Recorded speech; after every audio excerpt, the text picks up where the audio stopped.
With the corona pandemic continuing to affect many people around the globe, Kenyans are grappling with tough economic times. Mwangi Macharia is a florist at the city market in Nairobi's CBD. But due to the prevailing financial situation, Macharia's business has been affected. This has forced him to cut down on some costs. Saizi hata ni kuchomeka juu hata saa ingine unakuja, bereni ungekuja na wewe na hurudi na kitu, lakini saizi unakuja na unabaki huna hela. Juu fare tu utatumia kukuja na kurudi. Kukula siku hizi si lazima.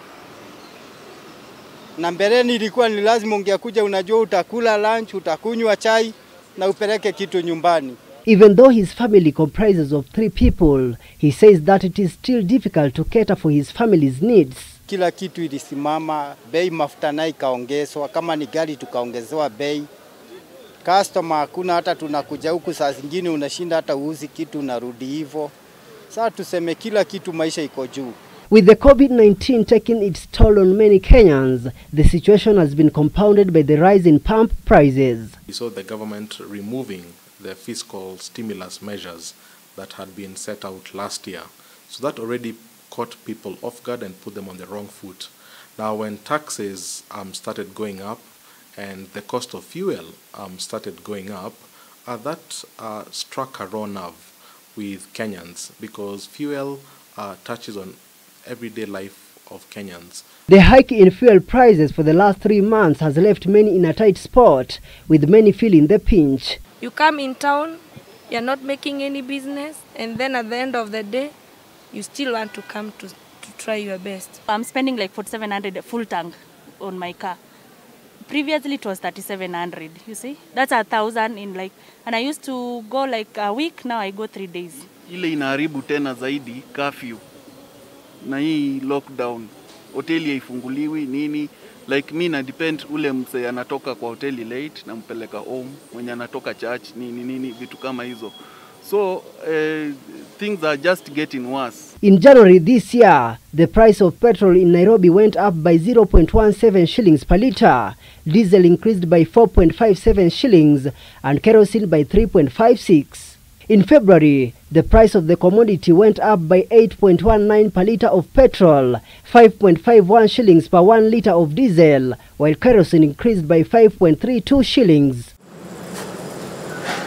In the month of March, the prices increased by 7.63, 5.75 and 5.41 shillings respectively. Nasikia vibaya sana, hata nitaanza kukuja na matatu by the way. Juu sasa imaribu budget yangu. When you touch fuel prices, not only is it the transport costs, but even the costs of production of all food items. So the key everyday commodities is where we have seen a lot of changes. So we're talking of your maize flour, we're talking of things around what you're paying for your matatu, your bus fare. We are talking about things around sugar.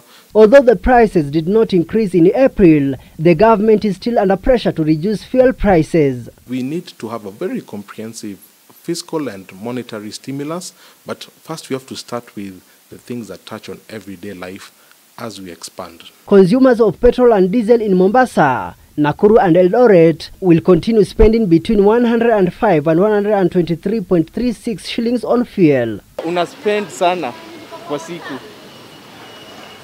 Utakuja hapo wekea 200 upike Karen, ukirudi mafuta imeisha unaweka, unaona unatumia sasa pesa mingi. Yaani ile siku umefanya zaidi maybe shilingi 700 ama 500, alafu ukitoa fuel kama umeweka shilingi 300. Kwa hivyo kusema kweli, na ukiwa na familia ni kama haujafanya kazi. Ukiambia mteja kwamba pale ulikuwa ukimbeba na 100 umlipishe 150, haitawezekana. As a result of the fuel hikes, prices of basic commodities will also increase. In Mombasa, for instance, the wholesale price for onions and tomatoes has doubled between February and April, as a 12 kgs bag of onions goes for 1,050 shillings instead of 550, while a box of tomatoes is sold at 12,000 shillings. There is something called the basket of goods, which really looks at the everyday commodities, and those are the areas that need to be avoided particularly when the government is trying to raise taxes, because they have a very direct effect. And so the cost of living is evidently rising each day following the hike in price of key commodities in the country. This, according to economic experts, will highly affect livelihoods in the country if nothing will be done to remedy the situation.